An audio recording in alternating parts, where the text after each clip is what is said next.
Good evening everyone, welcome all of you in crack psycho institute. मैं राज sir आप सभी लोगों के सामने उपस्थित हुआ हूँ एक महत्वपूर्ण वीडियो को लेकर के, जो कि है आपके assistant loco pilot psychometry test stage 3 examinations को लेकर के। How to score maximum in CBAT means computer based aptitude test quick test आपको राज सर यहाँ पर बताएंगे। ये वीडियो बहुत ही महत्वपूर्ण होने जा रहा है। आप चाहे पेड स्टूडेंट हो चाहे अनपेड स्टूडेंट हो, आपने तैयारी स्टार्ट कर दी है या नहीं की है, आप इस वीडियो को जरूर लास्ट तक देखिएगा और अपने कमेंट्स जो भी आपको जैसे भी लगे उसको आप कमेंट बॉक्स में भी बताइएगा। इस वीडियो में हम आपको सारी स्ट्रैटेजी सारे पॉइंट्स तो बताएंगे ही, लास्ट में इस वीडियो के आज के सेशन के आप लोगों के जो डाउट्स होंगे FAQ फ्रिक्वेंटली आस्क्ड क्वेश्चन जो होते हैं साइकोमेट्री टेस्ट को लेकर के, वो भी हम 1-to-1 आप सभी लोगों से लेंगे। तो इस वीडियो को लास्ट तक जरूर देखिएगा। आप सभी स्टूडेंट से एक रिक्वेस्ट छोटी सी जो है तो वो मैं करूँगा। तो काफ़ी इंटरेक्टिव सेशन भी होने वाला है। तो पहले मैं एक बार थ्रू आउट बता दूं, उसके बाद आप सभी लोग पेपर पेन लेकर के रहिएगा। जहां पर भी आपको जो भी डाउट लगे आप उसको नोट डाउन कर लीजिएगा कि सर इस चीज़ को दोबारा से बता दीजिए, तो 1-to-1 सेशन में हम वहां पर आ जाएंगे। तो स्वागत है आप सभी लोगों का। तो आप देखेंगे strategy crack psycho institute ALP CBAT के बारे में हम बात करेंगे। तो आ, यहाँ आने से पहले, इस क्लास को शुरुआत करने से पहले मैं आप लोगों को एक डायग्राम दिखाना चाहता हूँ। आप देख सकते हैं कि 3 सर्कल बने हुए हैं और उसके बीच में सक्सेस है। पहले आप देखेंगे नॉलेज है, सेकेंड नंबर पे एक सर्कल है जिसे हम कहते हैं स्किल्स, और थर्ड नंबर पे है डिज़ायर। हर एक सर्कल के नीचे कुछ चीज़ें लिखी हुई हैं। जैसे आप नॉलेज में जाएंगे तो आपको दिखेगा व्हाट एंड व्हाई, और तीसरे नंबर पे आप स्किल्स में जाएंगे तो आपको दिखेगा हाउ। यानी कि नॉलेज जो मैं आप सभी लोगों से कहता हूँ कि व्हाट वाई एंड हाउ, आपको हर एक चीज़ के बारे में पता होना चाहिए, ये चीज़ें माइंड में होनी चाहिए। तो व्हाट वाई एंड हाउ तो आपको देखने को मिल रहा है। साथ ही साथ एक चौथी चीज़ है जो कि है डिज़ायर, वांट टू, और उसी से जब ये तीनों चीज़ें मिल जाती हैं तो सक्सेस आपको मिल जाएगी।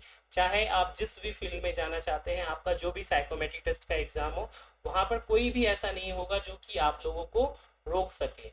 तो इस चीज़ का आप लोग बिल्कुल ध्यान रखिएगा। अभी मैंने आप लोगों को म्यूट कंडीशन में डाल दिया है ताकि इमेज जो है वो आप लोगों की इधर उधर ना हो स्क्रीन, इस पॉइंट ऑफ व्यू से। तो सबसे पहले हम चलते हैं स्टेप बाय स्टेप, हर एक चीज़ को डिटेल्स में आपको बताएंगे। तो नॉलेज है, व्हाट एंड व्हाई क्या है इसको हम समझते हैं। तो पहले हमें साइकोमेट्रिक टेस्ट के पॉइंट ऑफ व्यू से अगर हम समझें तो पहले हम जानते हैं कि व्हाट क्या होता है। तो साइकोमेट्री टेस्ट में बेसिकली अगर हम RDSO के पॉइंट ऑफ व्यू से जाएं तो टोटल 16 टॉपिक्स होते हैं, और उन 16 टॉपिक्स में अगर हम बात करें तो लेटेस्ट पैटर्न यानी कि 5 और टॉपिक्स है उसके बारे में हमने ऑलरेडी बात की है।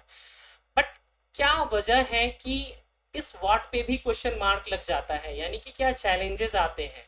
यानी इस चैलेंजेस को मैंने नाम दिया है कन्फ्यूजन का, कि ये कन्फ्यूजन या विरोधाभास या असमंजस या किम कर्तव्य विमूढ़ क्यों है। तो उसका रीज़न है अनऑथराइज सोर्सेज। यानी आज के टाइम में अगर आप देखें तो जो कहते हैं ना, सोशल मीडिया या कोई भी चीज़ जो है एक वरदान भी होती है और अभिशाप भी होती है। तो सेम चीज़ यहाँ पर भी एप्लीकेबल होता है कि आपके पास सोशल मीडिया, सपोज यूट्यूब आ गया तो आपके पास एक्सेस है पूरे भारतवर्ष का, और वहाँ पर आप देखेंगे कि सपोज जैसे ही साइकोमेट्रिक टेस्ट आते हैं तो कुकुरमुत्ते बरसाती मेढक की तरह जो है इंस्टीट्यूशंस आ जाते हैं साइकोमेट्रिक टेस्ट को पढ़ाने के लिए। और इवन कई सारे पुराने इंस्टीट्यूशंस भी हैं जो बड़े नाम के साथ है, बड़े सब्सक्राइबर्स के साथ है, उनके थ्रू भी एक डर का माहौल, एक फियर का माहौल पैदा कर दिया जाता है, जिससे कि बच्चों के अंदर जो है वो कन्फ्यूज़न क्रिएट हो जाते हैं। आप लोग कमेंट बॉक्स में भी बताइएगा, चैट बॉक्स में बताइएगा कि राज सर सही बोल रहे हैं या गलत। उनके थंबनेल्स ही ऐसे होते हैं जिससे आपको लगेगा कि अगर मैंने ये नहीं देखा तो आप फेल हो जाएंगे या कुछ मिस कर जाएंगे। एट द एंड आपको 0/0 सारी की सारी चीज़ें मिलती हैं। तो इसका सॉल्यूशन क्या है? इसका सॉल्यूशन है RDSO गाइडलाइंस।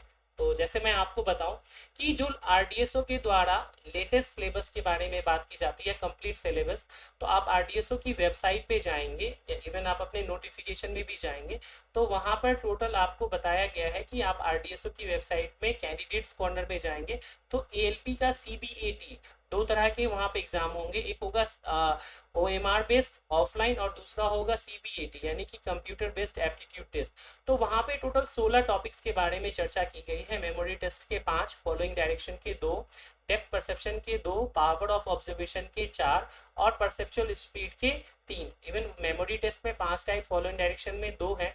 तो वहाँ पर भी वॉच टेस्ट का केवल एक टाइप बताया गया है, और आपको टेबल टेस्ट की बात करें तो वहाँ पर आपको 2 टाइप बताए गए हैं। डेप्थ परसेप्शन में 2 टाइप बताए गए हैं, पावर ऑफ ऑब्जर्वेशन 4 और परसेप्शन में 3। यानी कुल मिलाकर के आपको 16 टाइप जो हैं टेस्ट बताए गए हैं।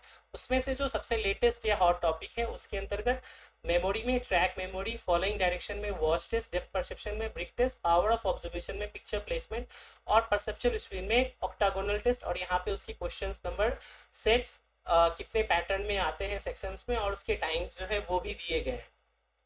और ये लेटेस्ट है जो कि 7 मई को GDC का एग्जाम हुआ था। GDC इक्वल टू आपका ओपन मार्केट है, यहाँ तक आ जाता है। तो अभी जो मैंने आपसे कहा था कि क्या रीज़न है कि ये जो टॉपिक्स हैं आप सभी लोगों के, वो मुझे बताइए कि क्यों इतने कंफ्यूजिंग होते हैं। तो जैसे मैंने आपको बताया कि सो कॉल्ड यूट्यूबर्स, अब आप लोग को भली भांति पता होगा, मुझे बताने की ज़रूरत नहीं है। आप में से कई स्टूडेंट्स ने ऐसे वीडियोस देखे होंगे जहां पर वास्ट टेस्ट के, जहां RDSO केवल एक टाइप बताता है, वो 13 टाइप्स बता देते हैं, जो कि बिल्कुल ही गलत है। उसी तरह से मैं आपको बताऊं कि वैसे ही टीचर्स मिल जाएंगे जो आप लोगों को मैकेनिकल एप्टीट्यूड टेस्ट पढ़ाने की बात करते हैं कि एक नया ऐड जुड़ गया, मैकेनिकल एप्टीट्यूड टेस्ट। जबकि ये जो टेस्ट होता है ये आप लोगों को क्या है, LDC limited departmental competitive examination में बच्चों के लिए लिया जाता है, जो ग्रुप डी से आने वाले होते हैं ALP के लिए। तो उनके मैकेनिकल एप्टीट्यूड टेस्ट को चेक करने के लिए जाता है। तो ये ओपन मार्केट या GDC में भी नहीं आता। नेक्स्ट नंबर में बात करूँ, मेरे पास मेरे ही स्टूडेंट्स का मैसेज आया कि सर ट्रैक मेमोरी में नॉर्मली जो है अल्फ़ाबेट कोड्स के रूप में होते हैं, बट एक यूट्यूब टीचर्स हैं जो वो 1 2 3 या डिजिट्स में वो पढ़ा रहे हैं। अगेन ऐसा कोई पैटर्न अभी तक वर्तमान में RDSO के द्वारा नहीं है, तो ये भी पूर्ण रूप से गलत है। उसी तरह से बच्चों के मन में और सारे कौतूहल होते हैं कि सर फाइन 6 और फाइन 9 में अगर किसी विकल्प में 6 और 9 ना हो तो उत्तर क्या होगा। अब आप सोच सकते हैं कि जब RDSO की गाइडलाइंस, या मैंने आप लोगों को इंट्रोडक्शन में भी बताया हुआ था क्लास में, कि सिंपल स्टेटमेंट RDSO कहता है कि अगर किसी एक ऑप्शंस में पार्टिकुलर 6 या 9 जिसकी भी परीक्षा की जा रही है वो है तो वो ऑप्शन होगा, या अगर एक से ज़्यादा ऑप्शन में है, चाहे वो चारों में ही क्यों ना हो, तो आपका उत्तर ई होगा। यानी वहाँ पर कोई भी एक ऐसा एग्जाम्पल नहीं दिया गया है जहाँ पर कि किसी भी ऑप्शंस में ना हो। तो अगेन ये प्रश्न क्यों आता है बच्चों के मन में। तो यहाँ पे मैं आप सभी लोगों को कहना चाहूँगा कि गलत कॉन्सेप्ट पढ़ाना कम था इन यूट्यूबर्स के लिए जो अब मिस गाइड कर रहे हैं या मिसलीड कर रहे हैं, बच्चों को डर पैदा कर रहे हैं।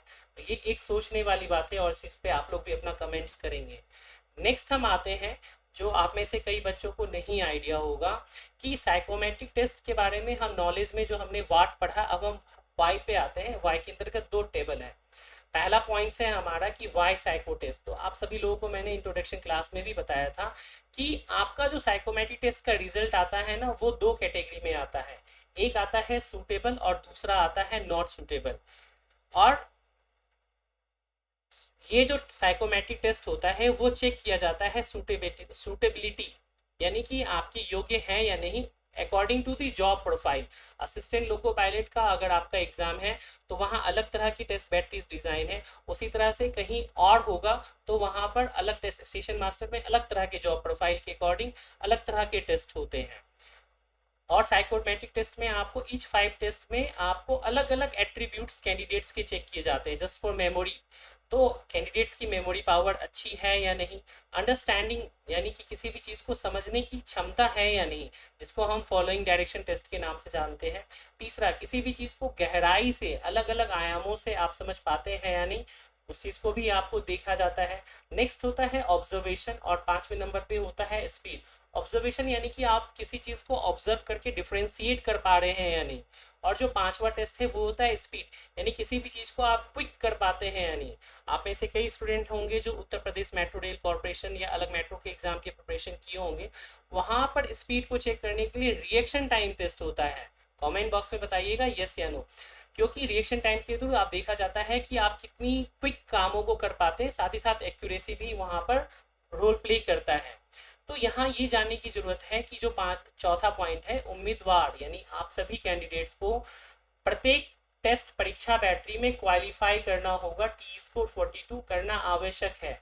यानी इन पांचों में जो भी स्टूडेंट्स टी स्कोर 42 को क्वालिफाई कर लेगा वो साइकोमेट्रिक टेस्ट को पास कर पाएगा, अदरवाइज वो सूटेबल कैटेगरी में नहीं रहेगा। तो टी स्कोर भी क्या होता है वो हमने पहले भी बताया हुआ है, एक शॉर्ट में मैं बता दूं आप सभी लोगों को कि टी स्कोर आपका व्यक्तिगत डाटा नहीं होता है, आपका व्यक्तिगत परफॉर्मेंस नहीं होता है। उस पार्टिकुलर एग्जाम में चाहे आपका मान के चलिए, आप लोगों के एक एफएक्यू भी रहता है कि सर अगर मान के चलिए 1.5 लाख बच्चे दे रहे हैं तो एक दिन में तो होगा नहीं, वो 2 3 4 5 शिफ्ट में होगा एग्जाम, अलग अलग दिन में होगा एग्जाम, तो क्या हर एक दिन का अलग टी स्कोर बनेगा? बिल्कुल भी नहीं। इस चीज को आप लोग नोट डाउन कर लीजिएगा। पूरी परीक्षा चाहे वो जितने ही दिनों में हो, जितने ही शिफ्ट में हो, उन सबका एक कंबाइंड टी स्कोर बनेगा, उन सबका एक कंबाइंड डाटा होगा और उसके आधार पर ही टी स्कोर की गणना की जाएगी। इस चीज को बिल्कुल ध्यान रखिएगा आप सभी लोग। तो ये एक टी स्कोर जो होता है वो सभी लोगों के परफॉर्मेंस के आधार पे होता है, आपके व्यक्तिगत आधार पे नहीं होता है। तो ये चीज क्लियर हो गई आप लोगों को कि आपको इंडिविजुअल टेस्ट में आप कैसा परफॉर्म करते हैं, वाई। सेकेंड नंबर पे है कि एएलपी साइकोमेट्रिक टेस्ट क्यों लिया जा रहा है। तो इंपॉर्टेंस ऑफ साइको टेस्ट की अगर हम बात करें तो आप इसको दो एस्पेक्ट में समझने का प्रयास करें जितने भी स्टूडेंट हैं। पहले नंबर पे आता है कि क्वालिफाई, आपको हर टेस्ट बैटरी यानी जितनी 5 टेस्ट बैटरी है उन सभी में आपको क्वालिफाई करेंगे, तभी आप रेस में बने रहेंगे। यहाँ पे मैंने एक लाइन लिखी है, irrespective of CBT 2 part A marks. आपका सीबीटी 2 में 2 पार्ट है, पार्ट ए और पार्ट बी। पार्ट बी में जो भी बच्चे क्वालिफाई किए होंगे वही साइकोमेट्रिक टेस्ट के लिए एलिजिबल रहेंगे। अब आप मान के चलिए सीबीटी 2 में 100 में आपके 99 नंबर है, मैं मान के चलता हूँ 100 नंबर है, बट अगर आप साइकोमेट्रिक टेस्ट के किसी भी एक टेस्ट बैटरी में फेल हो गए 0.01 नंबर से, तो भी आप रेस से बाहर हो जाएंगे और दूसरा स्टूडेंट जो है वो रेस में आ जाएगा। इसीलिए पहली चीज तो ये होनी चाहिए आपके माइंड में कि साइकोमेट्रिक टेस्ट के पांचों टेस्ट बैटरी जो भी आए उस सभी में आपको टी स्कोर 42 लाना है, तभी आप रेस में रहेंगे, अदरवाइज नहीं रहेंगे। दूसरी इंपॉर्टेंट चीज कि मेरिट जो है आपकी वो सीबीएटी मार्क्स जो है वो भी एडेड होंगे फाइनल मेरिट में। आप सभी लोग वेल नोन है इस चीज से कि 70% आपके सीबीटी 2 के पार्ट ए के मार्क्स का और साइकोमेट्रिक टेस्ट में आपका आउट ऑफ 30 जो कंपोजिट स्कोर होगा उसके दोनों जुड़ने के बाद आपकी फाइनल मेरिट बनेगी। उसके अकॉर्डिंग आपकी कैटेगरी, आप जिस जोन में होंगे हर एक जोन का अलग अलग कैटेगरी भी बनेगा और मेरिट भी बनेगी, उसके अकॉर्डिंग आप क्वालिफाई करेंगे। सपोज इलाहाबाद बोर्ड है, वहाँ का कट ऑफ ऊंचा जाता है, पटना उसका कट ऑफ ऊंचा जाता है, अहमदाबाद बोर्ड वहाँ का ऊंचा जाता है, बट कई सारे ऐसे जोन होते हैं ना जहाँ पर कि बच्चे कम भरते हैं, वहाँ का कट ऑफ नीचा जाता है। तो इस चीज़ का भी आप लोग ध्यान रखें कि आप सभी लोग अपना बेस्ट देने का प्रयास करें। कई बार आप लोगों के मन में ये भी प्रश्न होता है कि मेरे मार्क्स कम आएंगे तो मैं तैयारी करूँ ना करूँ।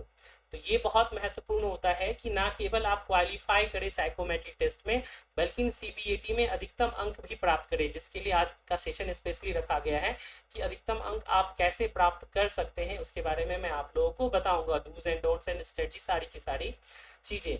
तो ना केवल क्वालिफाई करना आपका टारगेट होना चाहिए, और क्वालिफाई के लिए कौन रहते होंगे जो बेमन से तैयारी करते हैं उसके बारे में अभी हम नेक्स्ट स्लाइड में आएंगे। अधिकतम अंक प्राप्त करना ये आप लोगों का मुख्य ध्येय होना चाहिए। तो अब हम आते हैं स्किल, हाउ। जैसे हमने व्हाट पढ़ा, हाउ वाई पढ़ा, अब हम आते हैं तीसरे नंबर पे, वो है हमारा स्किल, हाउ, कैसे हम करें।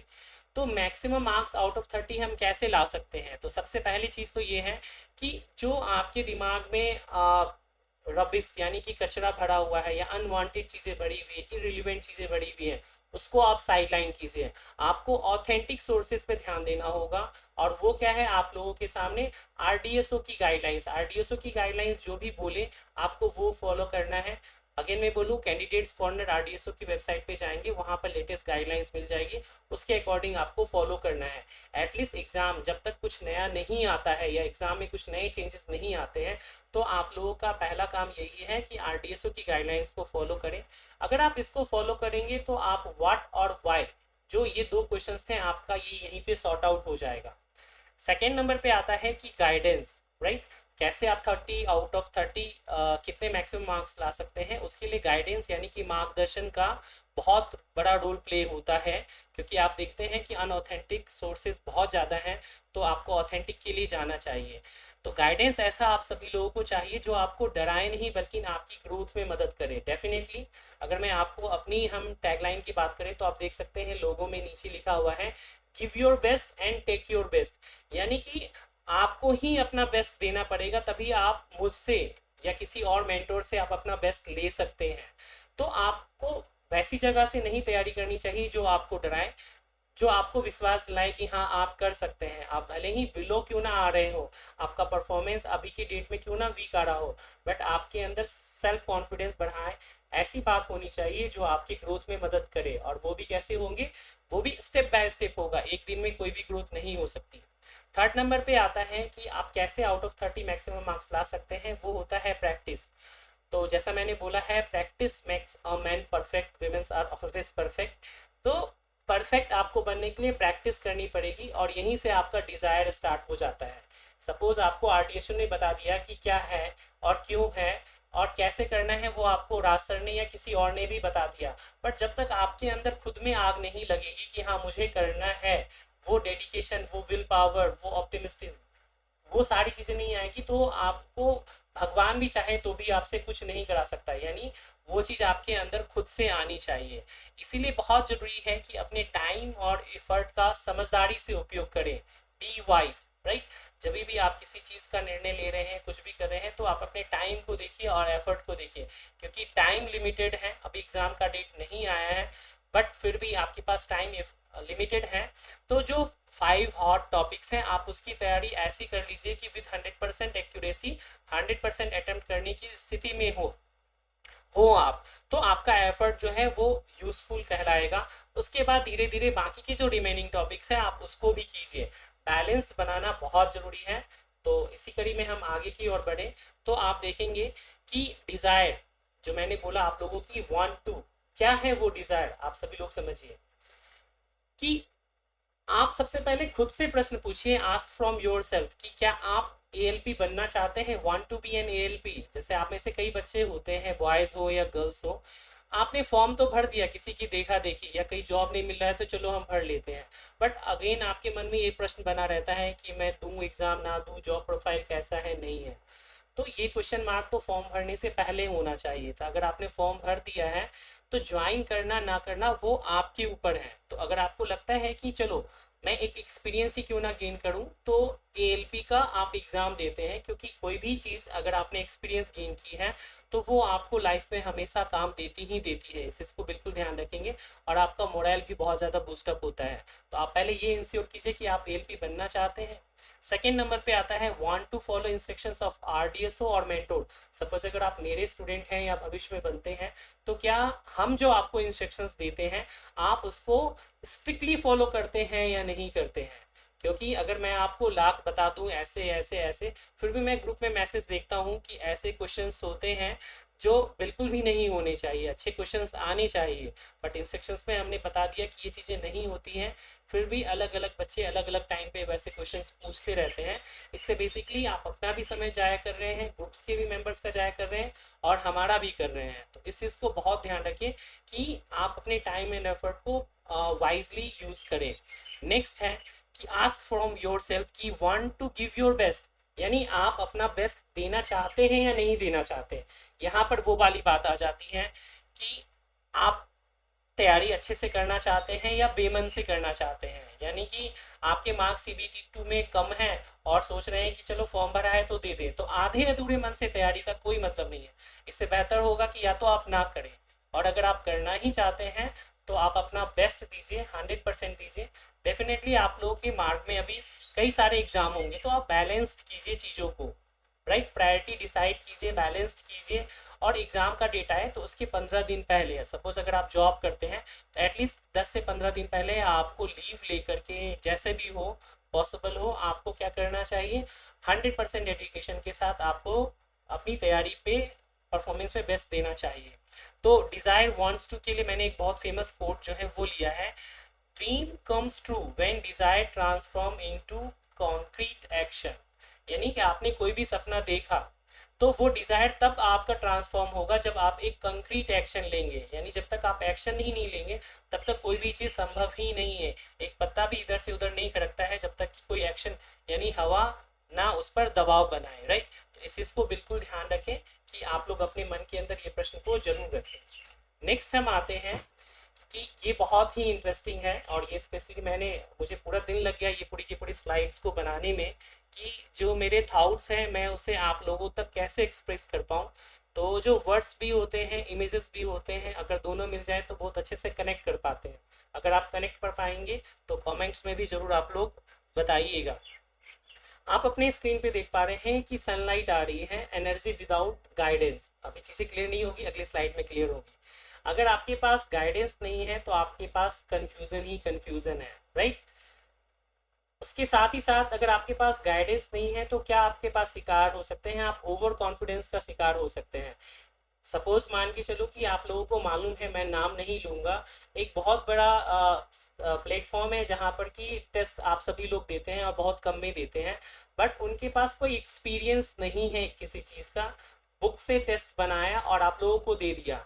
अब वहाँ की जो निम्न स्तर के या मध्यम स्तर के टेस्ट देंगे जो एग्जाम में नहीं आते हैं, उससे आप जब प्रैक्टिस करेंगे तो आप ओवर कॉन्फिडेंस के शिकार होंगे कि मैं तो कम समय में कर लेता हूँ, राइट। तो एक तो हो गया कि कंफ्यूजन वाले शिकार, दूसरे ओवर कॉन्फिडेंस। उसके अलावा ऐसे भी स्टूडेंट होते हैं जो लैक ऑफ कॉन्फिडेंस के शिकार होते हैं क्योंकि उन्हें मालूम ही नहीं है कि टेस्ट का नेचर कैसा होता है, टेस्ट कौन से होते हैं। तो वो लेक ऑफ कॉन्फिडेंस, इवन बच्चे जो होते हैं वो कभी अपनी ग्रोथ को नहीं देखते हैं। हमेशा मैं आप सभी लोगों को बोलता हूँ कि आप अपनी ग्रोथ को कीजिए। इवन आप लोगों को याद होगा मैंने डे 1 इंट्रोडक्शन क्लास में आप लोगों को बताया था कि आप लोग अपना चार्ट तैयार कीजिए जिसमें कि आप सभी लोग जो हैं ये देखेंगे कि आप ग्रोथ किस प्रकार कर रहे हैं, आपका स्ट्रॉन्ग पॉइंट क्या है, आपका वीक पॉइंट क्या है। तो आप कभी भी किसी से कंपेयर मत कीजिए। आप देखिए कि हाँ, हमने डे 1 अपनी जर्नी स्टार्ट की है और मेरे पास ये कॉन्सेप्ट्स हैं, ये ट्रिक्स हैं और मुझे इस प्रकार प्रैक्टिस करनी है। तो भाई मैं पार्टिकुलर टेस्ट में डे बाय डे इम्प्रूव कर रहा हूँ या नहीं कर रहा हूँ या नहीं कर रही हूँ। तो लैक ऑफ कॉन्फिडेंस के शिकार भी बच्चे बहुत हो जाते हैं जब वो एक कॉम्पिटिटिव इन्वायरमेंट में आते हैं कि वो अच्छा कर रहा है, मैं अच्छा नहीं कर पा रहा हूँ, नहीं कर पा रही हूँ। जब ये सारी चीज़ें मिलती है ना तो आप फीलिंग लॉस्ट, आप क्या महसूस करते हैं, वो महसूस करते हैं कि आप हारे हुए इंसान के रूप में। और एट द एंड रिजल्ट भी यही होता है कि बच्चे 0.1 नंबर से या पार्टिकुलर टेस्ट में नहीं क्वालिफाई कर पाए या कर भी पाए तो उनके स्कोर उतने अच्छे नहीं हो पाए जिससे कि वो मेरिट में आ सकते थे। तो अगेन मेरिट में आने के लिए बहुत ज़रूरी है कि आप लोग अधिकतम स्कोर अपनी क्षमता के अकॉर्डिंग कीजिए। और क्षमता का निर्माण होता है, क्षमता कोई जन्मजात चीज़ नहीं होती है। अगर आप प्रॉपर गाइडेंस, प्रॉपर प्रैक्टिस करेंगे तो आप डेफिनेटली बेटर परफॉर्म कर सकते हैं। तो यहाँ मैंने आपको बताया कि अगर एनर्जी है और उसको कोई गाइडेंस ना मिले तो क्या परिणाम होता है, उसी चीज़ को यहाँ पर अगली स्लाइड में मैंने आप लोगों के लिए बताया है और ये बहुत ही हेल्पफुल होगा आप सभी लोगों के लिए कि एनर्जी विद गाइडेंस यानी कि कंसंट्रेशन की हम बात करें तो अगर सनलाइट है, वो पिछली स्लाइड में आपने देखा था कि वो बिखरी हुई है, आप लोग भी इसको देखते हैं। एक मैग्नीफाइंग ग्लास है जो कि सारी की सारी एनर्जी को एक सेंटर पे ले आता है और उस सेंटर से जब रेज निकल रही होती है तो एक प्लेन पेपर में, घास में या किसी चीज़ में भी आग लगा देती है, स्पार्क कर देती है, आग लगा देती है। तो नॉर्मली मैक्सिमम स्टूडेंट्स के साथ यही समस्या होती है कि वो मतलब ऐसे चल रहे होते हैं कि हम किस गली जा रहे हैं अपना कोई ठिकाना नहीं, राइट। वो स्थिति होती है नहीं, आप एक नाव पे चलिए, एक प्रॉपर गाइडेंस में चलिए और जो आपकी पूरी की पूरी एनर्जी है उसको उसके इंस्ट्रक्शंस के अकॉर्डिंग आप लगाइए तो उससे आप रिजल्ट में उसको कन्वर्ट कर सकते हैं। तो यही चीज़ है, एनर्जी विद गाइडेंस अगर हो तो that is the key of success. वहाँ अगर मैं आपको एक चीज़ थोड़ा सा कंपटीशन बताऊं कि आप कोई भी टेस्ट सीरीज लेकर के अगर तैयारी कर रहे हैं जहाँ पर कि 4-5 वीडियो हैं तो वहाँ का जो सक्सेस रेट होता है ना वो 20-30% या मैक्सिमम 40% होता है। बट अगर वहीं आप अगर 24/7 गाइडेंस के साथ कहीं पर भी प्रैक्टिस कर रहे होते हैं तो ये मिनिमम 70% और मैक्सिमम आप लोगों के ऊपर होता है कि आप लोग कितना अपना 100% देते हैं, उसमें वो रिजल्ट में कन्वर्ट होता है। अगर मैं एक जानकारी के रूप में बताऊं, दो बातें बताऊंगा आप सभी लोगों के लिए। एक तो ये चीज़ है कि जो RDSO का रिजल्ट है अगर वो नॉर्मली होता है 30 to 35%। कितना होता है? 30 to 35% के करीब रिजल्ट होता है ऑन एन एवरेज की बात हम करें तो। वही डिपार्टमेंटल एग्जाम में ये बढ़ जाता है, 50% से 60% भी चला जाता है। बट जब ओपन मार्केट की बात की जाती है तो वहाँ पर बच्चे जो होते हैं वो नॉर्मली सस्ते के चक्कर में भागते हैं, या प्रॉपर तैयारी नहीं कर पाते हैं, या रियल इंटरफेस पे तैयारी नहीं कर पाते हैं। इस वजह से आधे से ज़्यादा बच्चे जो होते हैं वो लो कॉन्फिडेंस के शिकार होते हैं, बस जाकर के एग्ज़ाम में बैठ जाते हैं। तो असली जो फाइट होती है वो मेरे ख्याल से 20% बच्चों के बीच में फाइट होती है, राइट। तो आरडीएसओ का जो रिजल्ट होता है वो अपने आप में ही 30 to 35% के करीब होता है। बट मोर इंटरेस्टिंग बात, अगेन मैं टी स्कोर कैलकुलेशन के पॉइंट ऑफ व्यू से मैं आप लोगों को बताऊं, तो आप इस चीज़ को समझिए कि अगर आप में से सारे के सारे स्टूडेंट्स बिना तैयारी के भी साइकोमेट्रिक टेस्ट का एग्जाम देंगे तभी भी रिजल्ट इतना ही होगा, 30 to 35%। क्योंकि हर एक टेस्ट बैटरी में सभी बच्चों ने क्या परफॉर्म किया है, उसका मीन वैल्यू, उसका स्टैंडर्ड डेविएशन और टी स्कोर का फॉर्मूला लगेगा। फिर जा करके आपका टी स्कोर कैलकुलेट होगा और अकॉर्डिंगली आप सूटेबल या नॉट सूटेबल की कैटेगरी में आएंगे। तो यहाँ आप सभी लोगों के लिए चैलेंजेस क्या हैं कि आपको ना केवल साइकोमेट्रिक टेस्ट में सूटेबल होना है बल्कि मैक्सिमम स्कोर भी आपको अचीव करना है। और उस मैक्सिमम स्कोर को अचीव करने के लिए आपका कॉन्सेप्ट क्लियर होना चाहिए, आपकी ट्रिक्स क्लियर होनी चाहिए, आपका प्रैक्टिस का लेवल अच्छा होना चाहिए। वो चीज़ें मैं अभी आगे बताऊंगा स्लाइड में। तो ये बहुत इंपॉर्टेंट चीज़ है कि आप लोग इसको जानिए। तो यहाँ पे मैंने आपको जो इंपॉर्टेंट चीज़ें बताएं कि knowledge, what, why, skills, how और डिज़ायर, वांट टू, अगर आप ये सारी चीज़ों को मिला लें तो मैं दावे के साथ कह सकता हूँ कि कोई भी ऐसा बच्चा नहीं है जिसका साइकोमेट्रिक टेस्ट ना निकले, और कोई भी ऐसा बच्चा नहीं है जो अपनी क्षमता के अनुरूप अधिकतम स्कोर ला पाने में असमर्थ हो, ठीक है।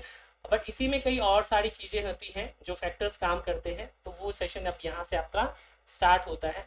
जो आपका ये प्रश्न था कि एएलपी सीबीएटी में अधिकतम अंक कैसे प्राप्त करें, तो उसके लिए मैंने आप लोगों को 5 पॉइंट्स बताए हुए हैं, और यही 5 पॉइंट्स जो हैं वो क्रम में तो 1 to 5 है, बट इसका इम्प्लीमेंटेशन जो होता है वो अपोजिट होता है।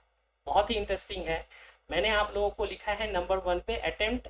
अगर आप अधिकतम अंक पाने चाहते हैं तो attempt 100% in all test battery, यानी कि सभी टेस्ट बैटरी में आप 100% अटेम्प्ट करें। लेकिन पॉइंट नंबर 2 बोला है, कंडीशन अप्लाई है कि इंश्योर एक्यूरेसी 100%, यानी आप अपनी एक्यूरेसी को भी 100% करें।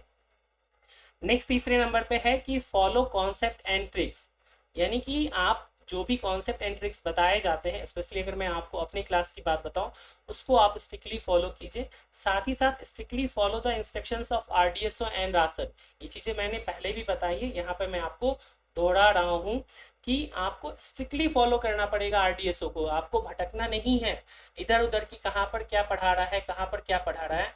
आरडीएसओ ने जो सेट पैटर्न दिया उसके अकॉर्डिंग टेस्ट लगाइए, बस उतना कीजिए, यही आप लोगों के लिए ज़रूरी है, राइट।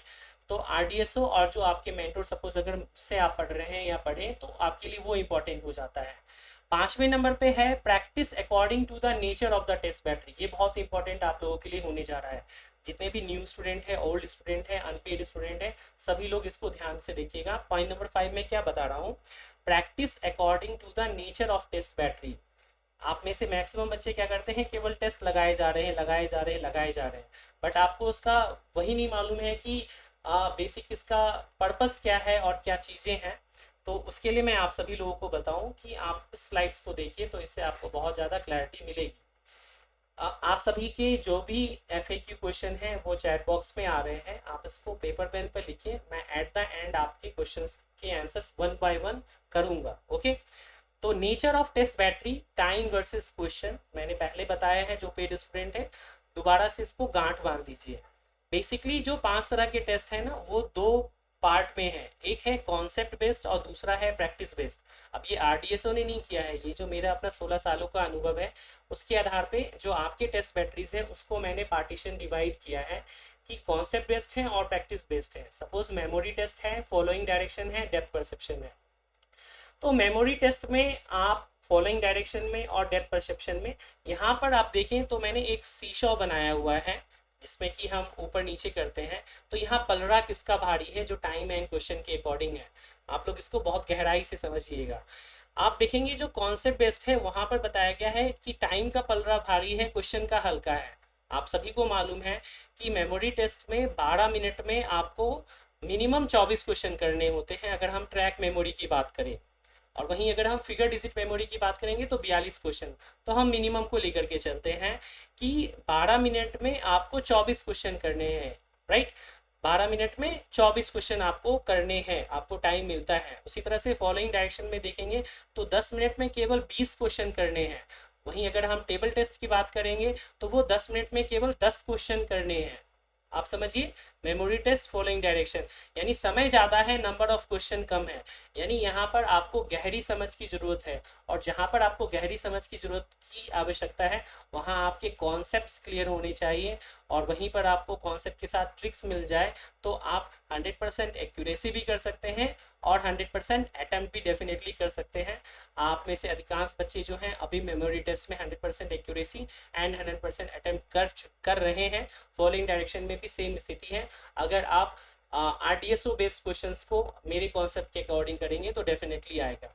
अब जो तीसरे नंबर पे टेस्ट है वो है डेप्थ परसेप्शन टेस्ट, जिसको कि ब्रिक टेस्ट या क्यूब टेस्ट की संख्या कहते हैं। अब मैंने यहाँ पर अगर स्पेसिफिकली ब्रिक टेस्ट की बात मैं करूँ तो यहाँ मैंने स्टार मार्क दे रखा है। 5 मिनट में 50 क्वेश्चन करने हैं। तो आपको लगेगा कि ये तो प्रैक्टिस बेस्ड है, यहाँ पर कि क्वेश्चन की संख्या ज़्यादा है और समय कम है। बट मैंने इसे कॉन्सेप्ट में क्यों रखा है, क्योंकि अगर आपने ब्रिक टेस्ट के कॉन्सेप्ट को और इसके ट्रिक्स को अच्छे से समझ लिया, खास करके जो मैं अपनी टेस्ट की बात करूं, तो ये आपके लिए क्या होगा, कॉन्सेप्ट वाले क्वेश्चन होंगे। इमेज को देखा और आप बता देंगे कि top bottom left right front back कहाँ पर कितनी ईंटें टच कर रही हैं, वहाँ आपके लिए समय कोई इशू रहेगा ही नहीं, कोई इशू नहीं रहेगा। आप में से मैक्सिमम बच्चे जो हैं आज के टाइम में 4 मिनट से भी कम समय में क्वेश्चंस को कर पाने की स्थिति में है। अगर web dot class plus app dot की बात करें, जहाँ 1 बाय 1 क्वेश्चन होते हैं, वहाँ समय थोड़ा लगता होगा, बट जो रियल इंटरफेस है test.crackpsycho.com पे, वहाँ पर आप लोगों को हार्डली 4 मिनट लगते होंगे, राइट। तो वो चीज़ें हो गई यहाँ पर, इसीलिए मैंने इसको कॉन्सेप्ट में रखा है। बट जो सेकेंड पार्ट है वो समझिए, ये है प्रैक्टिस बेस्ड, जिसमें कि मैंने test of power of observation and test of perceptual speed test को रखा है। यहाँ आप देखेंगे कि क्वेश्चन का पलड़ा भारी है, यानी कि आपको कम समय में बहुत ज़्यादा क्वेश्चन करने हैं, राइट। और उसको इसमें भी स्पीड आपका जो है वो मैटर करता है। तो आप अगर जैसे test of power of observation में देखेंगे तो 4 मिनट में या 5 मिनट में या 6 मिनट में 96 क्वेश्चन तक करने हैं, यानी 1 मिनट में 16 क्वेश्चन तक आप लोगों को करने हैं, या 1 मिनट में 12 क्वेश्चन करने हैं। यानी जहां आप 1 मिनट में 2 क्वेश्चन कर रहे हैं मेमोरी टेस्ट में, यहाँ पर आपको 1 मिनट में आपको 16 क्वेश्चन तक करने को मिल रहा है। यानी यहाँ पर आपको प्रैक्टिस का रोल ज़्यादा रिलाय करता है। यहाँ पे कॉन्सेप्ट एंड ट्रिक्स बेसिक है, इनकी क्लासेस भी मैं आपको नहीं लेता। कई सारे यूट्यूबर्स 2-2 घंटे 3-3 घंटे इस पे क्लास लेते हैं, जबकि मैं बेसिक बता देता हूँ। हाँ, इस तरह से करना है, ये तरीका आप अपनाइए, बाकी आप प्रैक्टिस कीजिए। और जो आपका ऑब्जर्वेशन है उसको बढ़ाने के लिए आप सभी लोग भ्रामरी प्राणायाम करें, जिससे कि आपका फ़ायदा ऑब्जर्वेशन में भी हो और साथ ही साथ आपका मेमोरी टेस्ट में हो। तो ये आपको समझना चाहिए कि ये टेस्ट ऐसे हैं, 1 दिन में, 5 दिन में, 7 दिन में आप 100% एक्यूरेसी और 100% अटेम्प्ट नहीं ला सकते। Rarest of the rare case में ही कोई स्टूडेंट विद इन 7 डेज या विद इन 10 डेज ऐसा कर सकते हैं।